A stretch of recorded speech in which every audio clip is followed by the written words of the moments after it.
नमस्कार, मैं हूं आपका दोस्त विजय विद्रोही। आप मुझसे जुड़ चुके हैं, इसके लिए आप सबका तहे दिल से शुक्रिया। अगले 8-10 मिनट में आपसे जुड़े रहने की कोशिश करूंगा।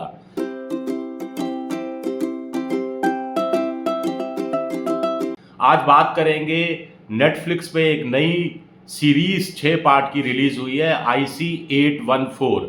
आपको ध्यान होगा 1999 के बिल्कुल दिसंबर के आखिरी हफ्ते में काठमांडू से इंडियन एयरलाइंस का एक प्लेन हाईजैक हुआ था, जिसको दिल्ली आना था, लेकिन दिल्ली की बजाय वो पहले अमृतसर उतरा, फिर उसके बाद लाहौर रिफ्यूलिंग के लिए उतरा, वहाँ से दुबई गया और दुबई से उसको हाईजैकर कांधार ले गए थे, जहाँ समझौता हुआ था। और करीब 6-7 दिन ये पूरा ड्रामा चला था। 31 दिसंबर की रात को ये जो पैसेंजर्स थे वो सकुशल, उसमें से एक की हत्या कर दी गई थी और बाकी सब सकुशल पहुंच गए थे हिंदुस्तान। अब इसको लेकर बड़ा विवाद चल रहा है। एक तो सबसे बड़ा विवाद है कि दो जो आतंकवादी थे, उनका इस्लामिक आतंकवादी जिहादी संगठन से, उनके नाम हिंदू बताए गए हैं, उनके नाम शंकर और भोला बताए गए हैं। तो यहाँ पर सफाई देना ज़रूरी है। मुझे लगा कि अनुभव सिन्हा को ये सफाई वहीं दे देनी चाहिए थी। अब उसमें नाम, असल के नाम क्या थे? इब्राहिम अख्तर, शाहिद अख्तर, सनी अहमद, ज़हूर मिस्त्री और शाकिर। लेकिन इनके असली नाम ये नहीं थे, इनके निक नाम रखे गए थे। ये असली नाम है लेकिन निक नेम रखे गए थे। जैसे आपने मनी हाइस्ट देखा होगा OTT पर, जिसमें बैंक के अंदर वो पूरा सोना ले जाते हैं, उसमें भी जो उनका किंग पिन था उसका नाम प्रोफेसर रखा गया था, असली नाम दूसरा था। फिर जो कैरेक्टर्स थे, जो रॉबरर्स थे, उनमें कोई ओस्लो था, किसी को टोक्यो कह के बुलाया जा रहा था, किसी को हेलसिंकी कह के बुलाया जा रहा था। तो उसी तरह यहाँ भी जो आतंकवादी थे वो अपना नाम गुप्त रखना चाहते थे और एक दूसरे को वो दूसरे निकनेम से पुकार रहे थे।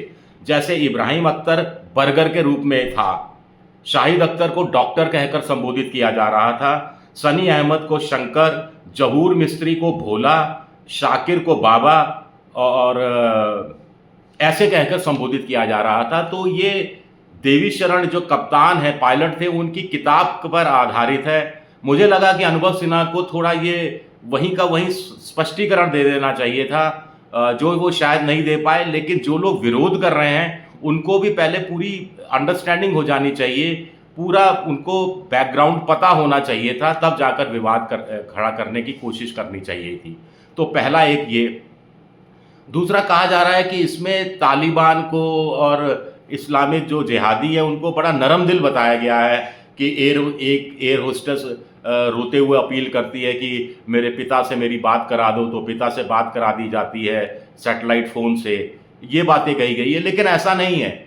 जिस ढंग से रॉबिन कात्याल, नहीं नाम शायद दूसरा, मैं भूल रहा हूँ नाम, उसका गर्दन जो रेत जी जाती है बिल्कुल निर्ममता नृशंसता के साथ, वो बताता है कि आतंकवादी कितने विभत्स ढंग से हत्या करने से भी संकोच नहीं कर रहे थे। एक और है जिसके सीने पर चाकू भोंका जाता है। और आपको ध्यान होगा, दुबई से प्लेन जब उड़ने लगता है तो अचानक जिसका गर्दन रेती गई थी उसकी लाश को बाहर फेंक दिया जाता है। एयर होस्टेस कहती है, अरे इसको चोट लग जाएगी। चोट क्या लगेगी, मर गया ना वो तो।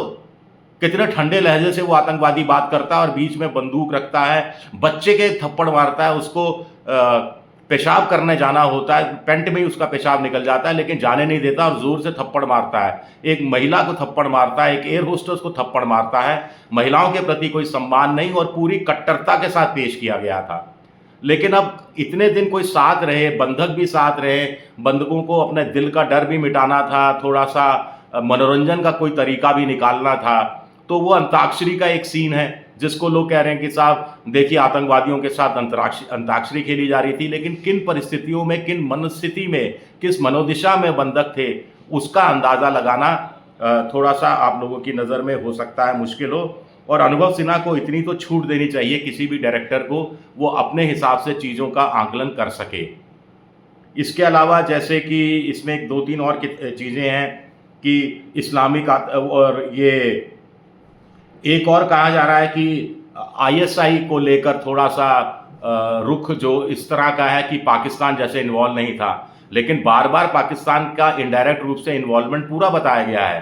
कि ये बताया गया है कि जो मसूद अजहर था, जो भारत की जेल में बंद था, उसको आतंकवादी छुड़ाना चाहते थे और कैसे आईएसआई की मदद से काठमांडू में ऑपरेशन किया गया।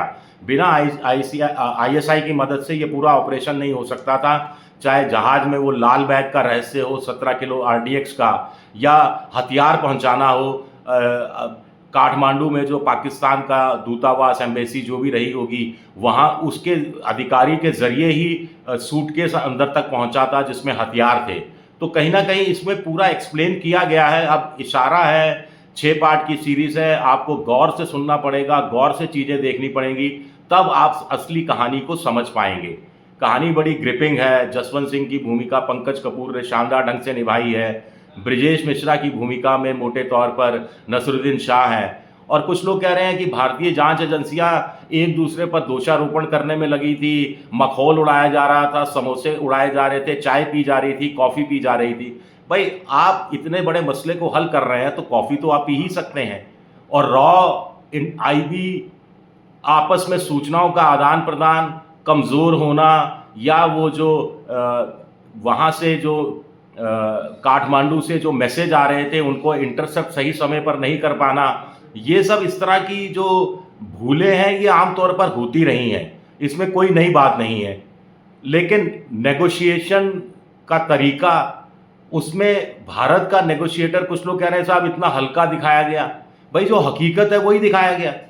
दूसरी बात यह है कि ये जो आतंकवादी थे किसी के इशारे पर काम कर रहे थे, बार बार बताया गया कि इनके पास लिस्ट तक नहीं थी। अब ऐसा नहीं होता कि आप कोई जहाज का अपहरण कर लें और आपको पता ही नहीं हो कि इसके बदले में हाईजैकर्स की मांग क्या है। मांग भी वो बदलती रही। फिर बाद में जो 3 नाम सामने आते हैं जिसमें जरगर का भी नाम होता है, उससे भारत का जो नेगोशिएटर बिल्कुल हिल जाता है। क्यों? साफ है कि इसमें कहीं ना कहीं परोक्ष रूप से पाकिस्तान का, परवेज मुशर्रफ उसके तानाशाह शासक हुआ करते थे, उनका कहीं ना कहीं हाथ है, आईएसआई का पक्का हाथ है, और वहीं से ये लिस्ट आई होगी। क्योंकि बार बार सैटेलाइट फ़ोन का इस्तेमाल करके जो जिहादी आतंकवादी या जो हाईजैकर्स थे वो कहीं से कमांड भी ले रहे थे, कहीं से निर्देश भी ले रहे थे, और उसके हिसाब से अपनी नीति रणनीति में बदलाव भी कर रहे थे। तो इसलिए इस विवाद को उठाना मुझे लगता है कि ठीक नहीं है। देवी शरण की किताब पर है, हो सकता है देवी शरण से किताब के अतिरिक्त भी बातचीत की होगी, अनुभव सिन्हा ने कुछ अतिरिक्त जानकारियां भी ली होंगी और उनको डाला हो गया। रॉ के उस समय के अधिकारी, आईबी के अधिकारी जो अब रिटायर, स्वाभाविक है सबके सब रिटायर हो चुके हैं, उनमें से कुछ लोगों से बात की गई होगी, उनसे ऑफ रिकॉर्ड कुछ बातें ली होंगी। क्योंकि बहुत सारी चीज़ें हैं जिसमें मैं तो पत्रकार हूँ, उस समय मैं आज तक में था, बाकायदा कवर भी कर रहा था, और 1999 के दिसंबर में जो हुआ था उससे वाकिफ भी था, किस ढंग से विरोध प्रदर्शन हुआ था। हाईजैकर्स जो हाईजैक किए गए यात्री थे उनके परिवार के लोग सड़कों पर आ गए थे।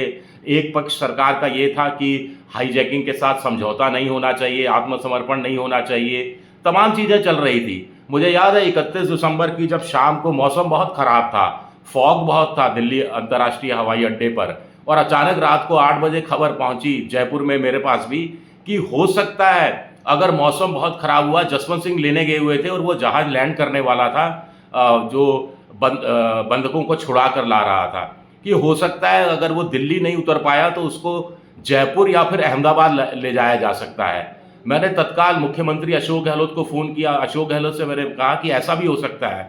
अशोक गहलोत कहे कि मुझे भी जानकारी नहीं है, अब तो क्या होगा, 31 दिसंबर है, अधिकारी भी छुट्टी पे रहते हैं, मौज मस्ती के मूड में रहते हैं।